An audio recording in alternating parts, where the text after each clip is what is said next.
Class 7th, Subject History, Chapter 2, Kings and Kingdoms. Dear students, today I will teach you in this video about pattern of administrations during the period. Hindu राजाओं के समय शासन व्यवस्था, इसके बारे में मैं विस्तार से आपको बता रहा हूँ. Pattern of administrations during the period. The king headed the administrations. He was also the commander in chief of the army and the supreme judicial authorities. राजा प्रशासनिक व्यवस्था का सर्वेसर्वा होता था और सेना नायक भी होता था. वह कमांडर इन चीफ, अपने सेनाओं का वह सेना नायक होता था. And the supreme judicial authorities, और न्याय व्यवस्था का भी सबसे सुप्रीम कमांडर हुआ होता था, अर्थात राजा की न्याय व्यवस्था सर्वोपरि होती थी. Usually the position of the king was hereditary. राजाओं का जो पद होता था वह वंशानुगत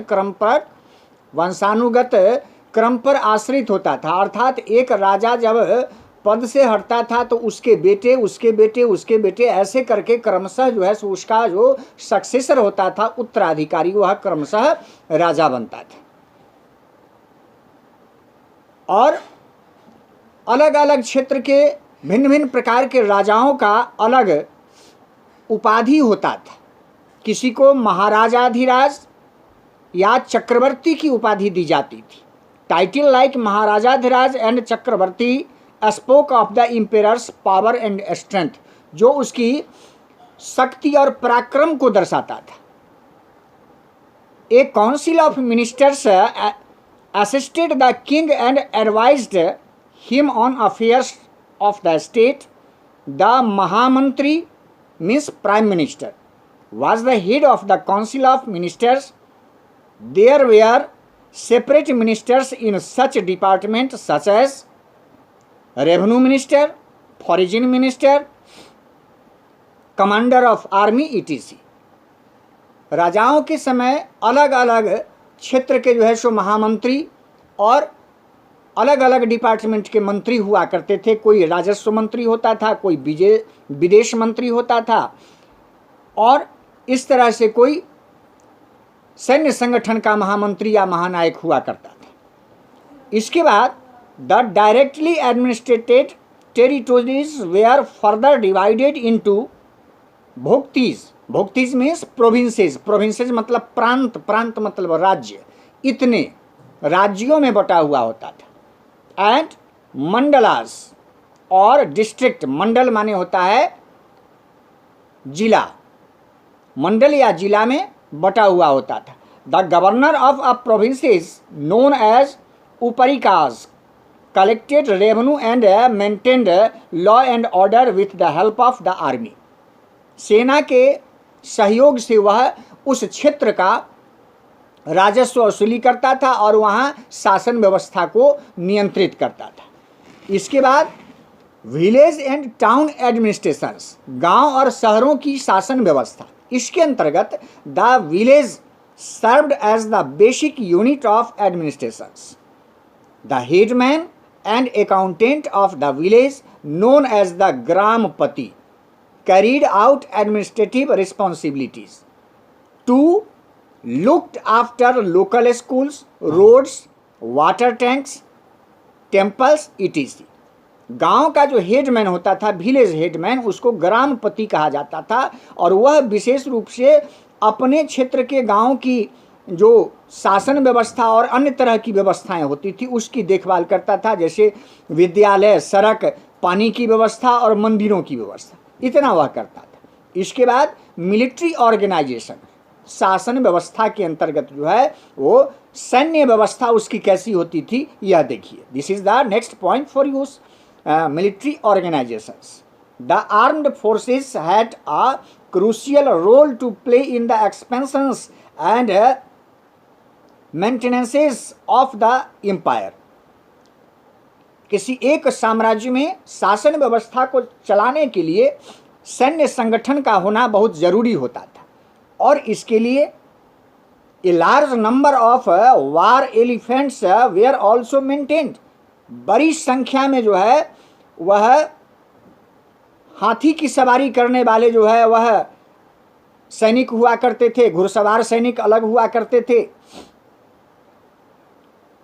While the Gujjar Pratihar dynasty had the finest cavalry in the country, Gujjar प्रतिहार राजवंश के समय में हफ्सार सैनिक और घुड़सार सैनिक ये कुछ अपनी विशिष्टता को लिए हुए थे। इसके बाद the Rashtrakuta rulers on it a large number of forts garrisoned by special troops, और राष्ट्रकूट राजवंश के शासकों ने अपने क्षेत्र में एक बड़े से किला का निर्माण करके, और किला के इस तरह से निर्माण करते थे कि उसके अलग अलग क्षेत्रों में वो सैनिकों को गुप्त रूप से छुपा कर के रखते थे, और कोई सैनिक, कोई बाहरी दुश्मन जब उस पर हमला करता था तो उस किले के उस छुपे हुए भाग से जो है सो वह उस पर में वार करता था। इस तरह की व्यवस्थाएं थी। Next point for you, social life, सामाजिक जीवन कैसा था हिंदू राजाओं के समय में, यह देखिए। The caste system was the basis of social life during this period. इस शासन काल में जाति व्यवस्था महत्वपूर्ण स्थान रखती थी। जाति के आधार पर लोगों का वर्गीकरण किया गया था। The Brahmins and the Rajputs enjoyed the highest status in society. समाज में ब्राह्मण और राजपुत्र, जिसको क्षत्रिय कहते हैं, इनका कुछ विशिष्ट स्थान होता था, उच्च स्थान होता था। While the Vaishya means traders and merchants played a significant role in local administrations, और स्थानीय प्रशासनिक व्यवस्था में इसके बाद व्यापार के क्षेत्र में और कृषि कार्य के क्षेत्र में वैश्य समुदाय के लोगों का एक अलग विशेषताएं थी और उनका स्थान था। इसके बाद आता है इकोनॉमी, मतलब अर्थव्यवस्था। Agriculture was the major occupations of people. लोगों की महत्वपूर्ण व्यवसाय के अंतर्गत कृषि कार्य आता था। खेती लोगों का मुख्य पेशा था। Trade relations with China, south east Asia and the western world flourished during this period. The main item of export were spices, textiles and precious stones, while the main import comprised horses, precious metals and stones. अर्थव्यवस्था के अंतर्गत खास करके व्यापारिक क्षेत्र में चीन और साउथ ईस्ट एशिया आदि क्षेत्रों से, विदेशों से मुख्य रूप से मसाले, कपड़े और कीमती रत्नों का निर्यात किया जाता था, जबकि उन्नत किस्म के घोड़े, कीमती धातु जैसे सोने, चांदी और कीमती हीरा जवाहरात आदि स्टोन जो हुआ करता है ना, उसका आयात किया जाता था हमारे देश में। This was the economic system of Hindu dynasties. इसके बाद kingdom of the south, the Cholas. दक्षिण भारत में चोल साम्राज्य के शासन काल में वहाँ की क्या व्यवस्थाएं थी यह देखिए। चोल शासन काल में the Cholas ruled in south India between 800 and 1200 सी। 800 से 1200 ईस्वी के आसपास दक्षिण भारत में चोल शासक हुआ करते थे, जिसमें पहले उनकी राजधानी जो है वह तंजौर हुआ करता था। ब्यूटीफुल सिटी ऑफ टेम्पल, है ना, मंदिरों का सुंदर शहर होता था तंजौर। और चोल शासकों में Raja Chola first and Rajendra Chola first, ये दो महत्वपूर्ण राजा हुआ करते थे। राजा चोल फर्स्ट का शासनकाल 985 टू 1014 CE, 985 से 1014 ईस्वी के बीच राजा चोल का शासन था। और उन्होंने दूसरे लोकल राजाओं को हराकर उनके साम्राज्य को अपने में मिला लिया था और अपने साम्राज्य का विस्तार श्रीलंका तक कर रखा था। And annexed its northern part to his empire, और उत्तरी क्षेत्र तक और दक्षिण में श्रीलंका से लेकर के उत्तरी क्षेत्र तक उसका साम्राज्य जो है वह फैला हुआ था। His kingdoms was organised on the lines of efficiency both economy and military. आर्थिक और सैनिक क्षेत्र में भी उनकी शासन व्यवस्था सुदृढ़ थी, अर्थात मजबूत थी। और he also annexed the north western part of the Ganga region in Karnataka and ओबरन वेंगी। कर्नाटक से लेकर के गंगीय क्षेत्र तक पूरा जो है सो उनका साम्राज्य जो है और क्षेत्र फैला हुआ था। राजेंद्र चोल उसके बाद दूसरे राजा हुए थे, है ना, succeeded by his son Rajendra first who continued his father's expansions policies. अपने पिता के नीति और नक्शे कदम पर वह चल कर के आगे बढ़ा था। He defeated the western Chalukya and the Pala rulers of Bengal and completed the conquest of Sri Lanka, है ना, और उसने चालुक्य और पाल राजाओं को हराकर उसके साम्राज्य बंगाल, श्रीलंका आदि को अपने में मिला लिया था। और इसके बाद इस क्षेत्र को क्रॉस करके पार करके सुदूर, है ना, marched across Kalinga to Bengal crossing the Ganga and defeated the local rulers. स्थानीय राजाओं को हराकर बंगाल तक वो पहुंच गए थे। तो ये दो महत्वपूर्ण राजा थे। Rajendra first also defeated the ruler of the Srivijaya empire which extended over the Malay peninsula, Sumatra, Java and neighbouring island and control the overseas trade route with China. और इस तरह से कुछ पड़ोसी देशों के राजाओं को जीतकर वहाँ अपना जो है वह व्यापारिक आधिपत्य स्थापित कर लिया था और वहाँ से वह चीन तक जो है सो अपने व्यापारिक क्षेत्र का विस्तार कर लिया था। चोल एडमिनिस्ट्रेशन, चोल राजाओं की शासन व्यवस्था में मेन चीज़ है यह देखिए कि the Cholas had a highly organised administrative structure headed by the king and a council of ministers to aid and advise him. चोल राजाओं के शासन काल में एक उच्च कोटि का जो है वह संगठनात्मक शक्ति जो है वह स्थापित की गई थी, जिसमें राजा को हर तरीके के अच्छे सलाह देने वाले महामंत्री हुआ करते थे। The Cholas maintained a large army comprising cavalry, infantry, elephants and a strong navy. उसमें मजबूत जो है वह हथियार सैनिक, हाथी पर चढ़कर लड़ाई करने वाले मजबूत सैनिक थे और समुद्री क्षेत्र में नदी मार्ग से भी दुश्मनों पर धावा बोलने वाले सैनिकों का संगठन जो है सो इन्होंने तैयार किया था।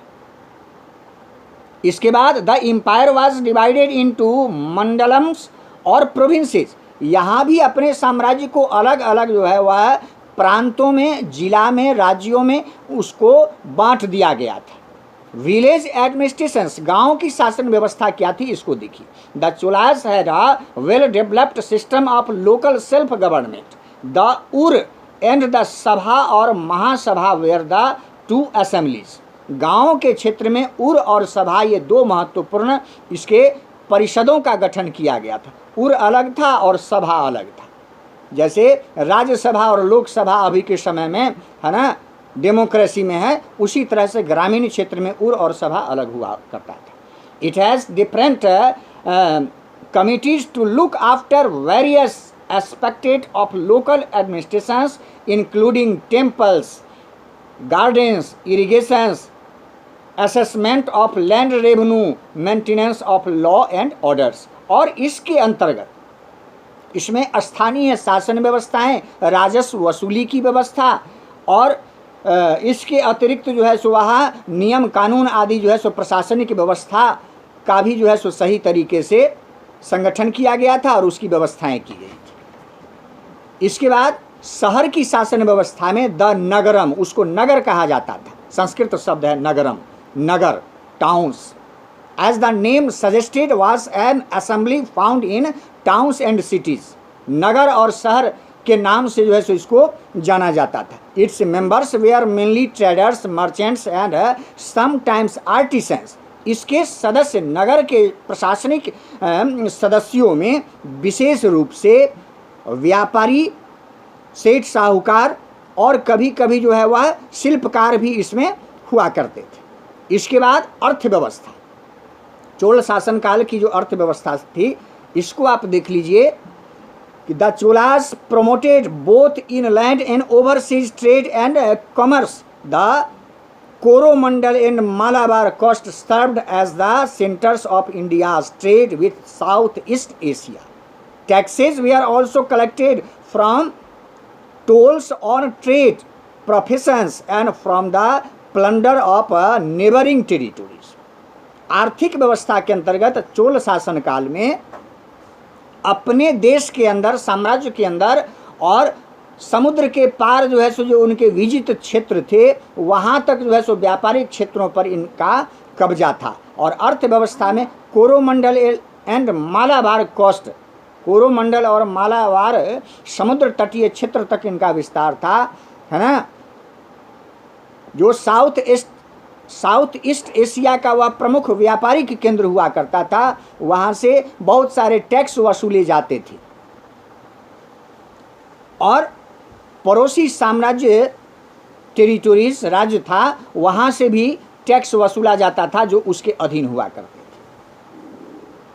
इसके बाद temples, the Chola rulers built many large temples which where the centre of cultural life.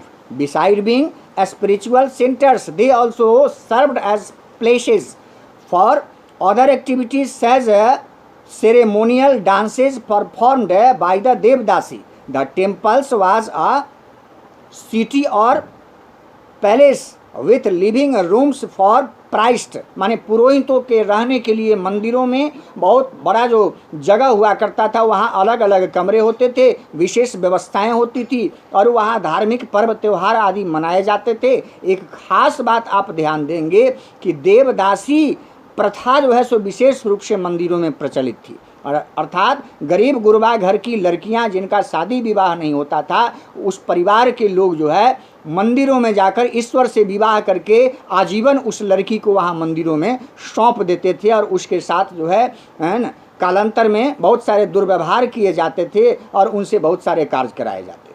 खैर वो अलग बात है। इसके बाद the temples usually enjoyed revenue free grants and donations from the wealthy merchants.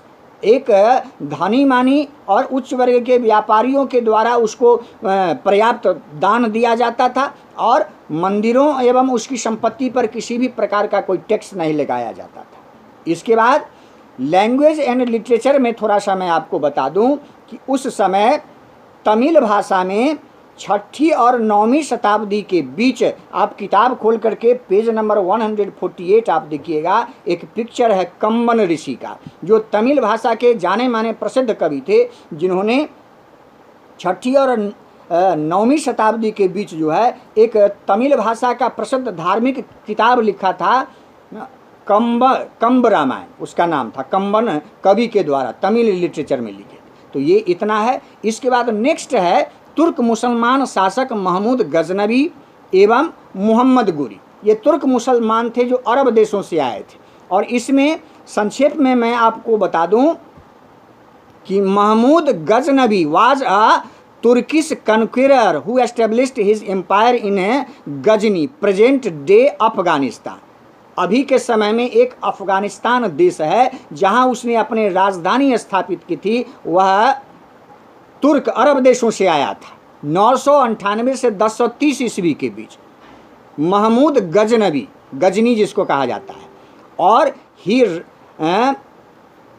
Raided India 17 times between 1001 to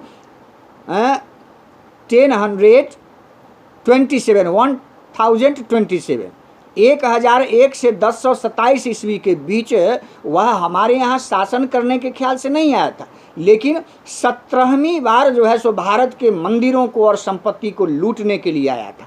और विशेष रूप से his most daring raids were at Kannauj in 1018 and Somnath in 1025। 1018 ईस्वी में कन्नौज के मंदिरों और शहरों को उसने लूटा था और 17वीं बार सोमनाथ मंदिर को 1025 ईस्वी में लूटा था। प्रसिद्ध कोहिनूर का हीरा जो था है ना, उसका सिंहासन और खजाना जो है सो है लूट करके जो है वह विदेश ले गया था अपने अरब कंट्री में। He planned his attack carefully and did not allow his enemy to combined against him. वह सुनियोजित तरीके से जो है सो आक्रमण करता था और कभी भी अपने दुश्मनों को एक साथ संगठित होने नहीं दिया, यह उसकी विशेषता थी। और उसका एकमात्र उद्देश्य था, he plundered India and carried away wealth artisans and learned men. पढ़े लिखे लोगों को गुलाम बनाकर कलाकारों को और यहाँ की धन संपत्तियों को लूटकर अपने देश ले जाना, यही उसकी सबसे बड़ी विशेषता थी। और ही डाइड इन 1030, 1030 ईस्वी में वह मर गया। इसके बाद मोहम्मद गोरी, जिसका पूरा नाम था मैजुद्दीन Mohammad bin Sam, also known as Shihabuddin Mohammad Ghori, ये इतना विस्तृत नाम था उसका मोहम्मद गोरी का, जो 1173 ईस्वी में जो है वह गजनी शासक जो महमूद गजनवी था उसके बाद वह राजगद्दी पर बैठा था। ही कन्क्वेयर्ड मुल्तान एंड उच्च रूट टू दिल्ली, वह मुल्तान से मुल्तान को कैप्चर करते हुए दिल्ली तक पहुंच गया था और and the Gangetic valley and made Punjab his base, Ganga के तराई क्षेत्रों से होते हुए वह पंजाब तक जो है सो पहुंच गया था। और Mohammad Ghori fought the 2 battle of Terai in 1191 and second battle of Tarain 1192। उसने पृथ्वीराज चौहान और अन्य हिंदू राजाओं के साथ 2 बार तराई के मैदान में लड़ाई लड़ा था। दूसरी बार जो है उसको विजय प्राप्त हुई थी और Mohammad Ghori's victory and his control over Delhi, Bihar, Bengal and the Ganga Yamuna doab. After the battle of Tarain, Mohammad Ghori return to gave in the hands of his trusted slave Qutbuddin Aibak. उसने दिल्ली, बिहार, बंगाल और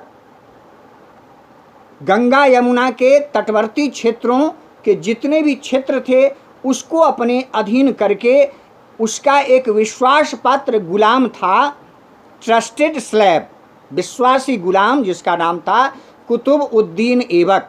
उसने कालांतर में भारत की राजगद्दी को कुतुब-उद-दीन ऐबक को दे दिया था। उसी कुतुब-उद-दीन ऐबक ने कुतुब मीनार का निर्माण किया था दिल्ली में, जो बाद में उसको पूरा किया था इल्तुतमिश ने। ये जनरल नॉलेज का महत्वपूर्ण चीज़ है, आप याद रखिएगा। और विशेष रूप से मैं आपको बता दूं कि जीके का maximum questions related from the SST subject, SST subject से रिलेटेड होता है। एक क्वेश्चन तो अभी मैं आपको बता दिया कि कुतुब-उद-दीन ऐबक ने कुतुब मीनार को दिल्ली में उसका निर्माण शुरू किया था और पूरा किया था उसका सक्सेसर जो था इल्तुतमिश ने। ये आप ध्यान रखिएगा। इस पाठ में टोटल इतना ही, और इसके महत्वपूर्ण प्रश्नोत्तर जो है वह व्हाट्सएप पर मैं आपको भेज रहा हूँ। Thank you.